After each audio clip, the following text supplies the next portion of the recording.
Another episode of Black Table Talk. My name is Daryl Duke, and I am the host.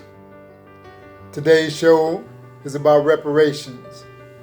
I am so concerned about us not receiving reparations, and I think this may be the last time that we have an opportunity of this magnitude to receive reparations. I don't think we realize how important it is that we have an economic floor of which to stand upon. Certainly, Dr. King knew the importance of the economics more and more as the days passed before his assassination. I think he realized how much the economic base meant and how we should have gotten reparations and asked for reparations during the Civil Rights Movement, but instead we asked for and got the Voting Rights Act, and we've got integration. These things have not allotted us full citizenship or the economic growth that we need. Even President Lincoln understood that freeing the slaves would not be of any advantage for Africans if they did not have some type of economic development in which to gird themselves with, to protect themselves, to build their own communities. Hence the 40 acres and a mule, which few of us got. But again, America reneged on its agreement as it did in so many treaties with the Indians. It has lied and went back on its word so many times. And we can't afford to let this time pass. We have the world on our side. There are protests in Germany and Japan and Brazil and the Netherlands and Australia and Sweden and Canada. The world is on our side. So we must take America into world court before the United Nations, bring all the nations together and try the United States for its crimes against humanity, the rape and torture and sodomy, and all the things that they have done to black and brown people. It is time for reparations, ladies and gentlemen. We can no longer sit back and wait and be docile and think that the goodwill of white people is going to one day kick in and they're going to do the right thing. They're going to have to be forced into doing the right thing, pushed into doing the right thing. And that's why I have a petition that I'm putting out, hoping to get 1 million signatures to send to the Secretary General of the United Nations, Mr. Antonio Guterres, and to the Congressional Black Caucus, indicting the United States on crimes against humanity and taking them before the World Court. I need your help to do this. But I need you to understand there are many blacks who think that, we don't need reparations, or we don't need them to apologize or to admit to slavery. Well, in order for this nation to truly heal, we do need that. We need the nation to come out and apologize for slavery, also because that's the first step toward recompense, toward repair. It's the first step toward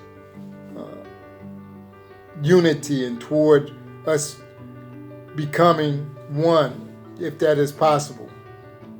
But at any rate, it is time we get our economic floor to stand on. We need monetary damages. We need damages in the form of free mental health care, and medical care. We need reparations.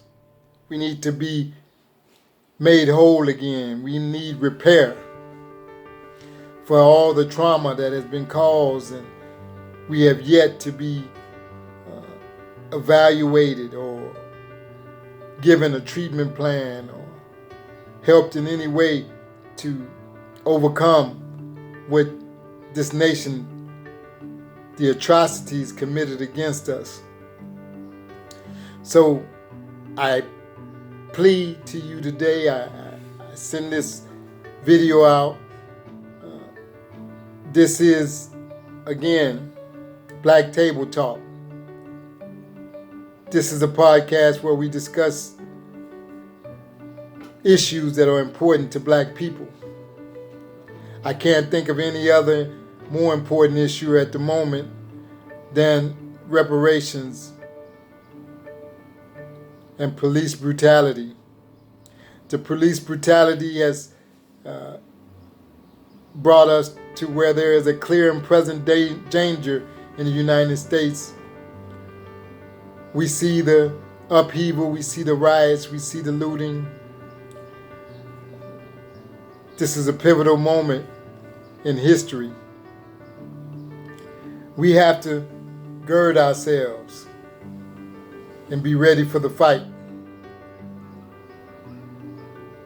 In another 50 years, whites will be able to say that it's impossible to trace the lineage of everybody who is in the lineage of slaves, of African slaves.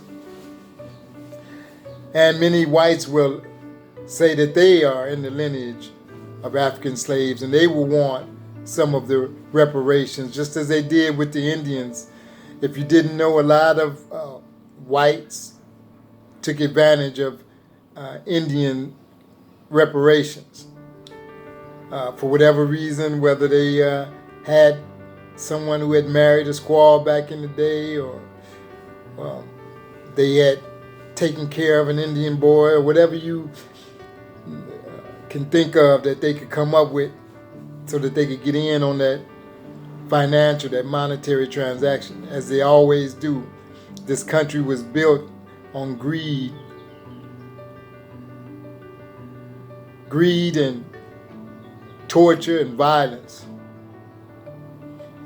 and cheap labor, and free labor of Black and brown people. Now it's time for this country to man up, confess its wrongs, and make a repair. That's what today's show is about. I thank you for tuning in. I cannot stress enough the importance of reparations. It's not like we're asking them for anything or we're begging them to do anything. This is owed to us for free labor. Even the slave owners received reparations in the form of monetary compensation, money for the loss of their slaves after the Civil War. The Jews have received reparations after the Holocaust.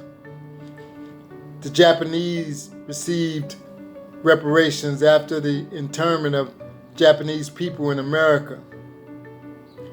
It is time for reparations for Black people so that we can undergird ourselves economically, and we can build schools in our neighborhoods and build communities where our children can be safe, and we can have our own police and police departments and substations, hiring people from our community to protect and take care of the people from our community.